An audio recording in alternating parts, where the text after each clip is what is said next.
Sesungguhnya alim, pemilik ilmu itu selalu mempraktekkan pengetahuannya, mengamalkan ilmunya, dan setiap tindak tanduknya disepakati ilmu. Selalu mengisi waktu-waktunya itu agar bersesuaian dengan ilmu,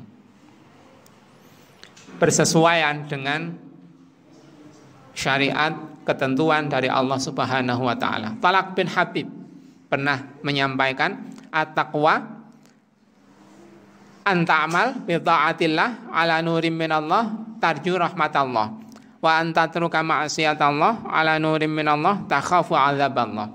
Takwa itu engkau mempraktekkan ilmu, mengamalkan perintah-perintah Allah berdasarkan nur dari Allah Subhanahu wa taala dan berdasarkan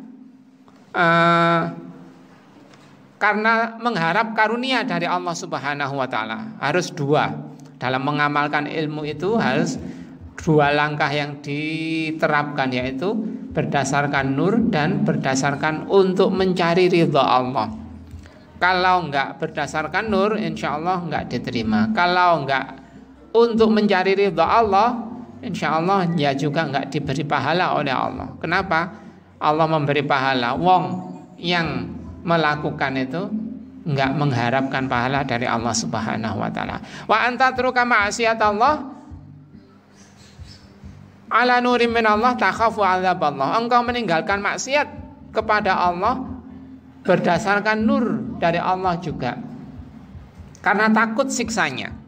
Ya, menata langkah-langkah kita itu harus sesuai dengan ilmu. Kalau disesuaikan, dipersamakan dengan kaulnya Sayyidina Ali tadi, wa wafaqa ilmuhu amalahu, selalu mengisi waktu-waktunya itu, amal-amalnya, perbuatan-perbuatannya, prestasi-prestasinya itu selalu disepakati ilmu. Sedang duduk disepakati ilmu, sedang berdiri disepakati ilmu, sedang berbaring disepakati ilmu, sedang bekerja disepakati ilmu. Selalu tindak tanduknya itu disepakati ilmu. Nah, begitu itu, dengan begitu kita boleh berharap sewaktu kita dipanggil oleh Allah dalam keadaan muslim, dalam keadaan berserah diri kepada Allah Subhanahu wa taala. Aslama yuslimu islaman wa huwa muslim. Berserah diri kepada Allah. Artinya Islam itu penyerahan diri. Pelakunya muslim. Perbuatannya aslam. Selalu menyerahkan diri, berserah diri. Apa berserah diri itu? Kalau penjahat itu ya dikejar-kejar polisi, terus ketangkap, angkat tangan. Nah, itu namanya menyerah.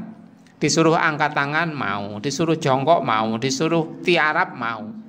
Apa saja kata yang menodong itu dituruti, itu namanya orang yang menyerah. Nah, kita yang berserah diri kepada Allah, menyerah kepada Allah ya. Setiap kata-katanya Allah, titah dan kehendaknya Allah, kita merasa harus berkewajiban untuk menurutinya, mengikutinya, mencintainya, menomorsatukannya. Kenapa kita menomorsatukan Allah Subhanahu wa taala? Nah, salah satu alasannya, banyak alasannya. Salah satunya dicantumkan oleh Allah di surat Al-Kahfi ayat 1 dan 2 itu. Alhamdulillahilladzi anzala ala 'abdihil kitaba wa lam yaj'al lahu 'iwaja. Maha segala puji bagi Allah yang telah menurunkan kepada hambanya Alkitab dan dia tidak mengadakan kebengkokan di dalamnya. Kitab ini enggak bengkok.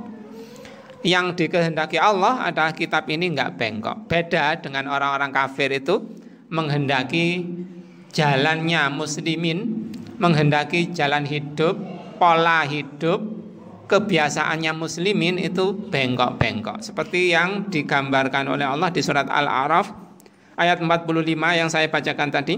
Orang-orang yang menghalangi di jalan Allah, dari jalan Allah, wayabaghunaha aywaja, menghendaki jalan Allah itu bengkok. Wahum bil akhirati kafirun, mereka kafir terhadap akhirat, nggak percaya kepada balasan di akhirat. Karena nggak percaya begitu itu, hidupnya dipenuhi dengan nafsu. Hidupnya dipenuhi dengan kehendak-kehendak insaniah yang seringnya keliru.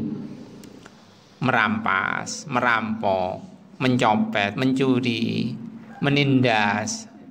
Kehendak-kehendak nafsu itu begitu. Inna nafsa la amaratum bisu. Nafsu itu selalu mengarahkan, mengajak perbuatan jelek, pikiran jelek, akidah jelek. Nah, itu kata Nabi Yusuf yang diabadikan oleh Allah di surat Yusuf itu, di awal-awal juz berapa itu. Nah, begitu itu kita mengutamakan, menomorsatukan petunjuk Allah yang Allah menghendaki, lam yaj'al lahu iwaja, enggak bengkok,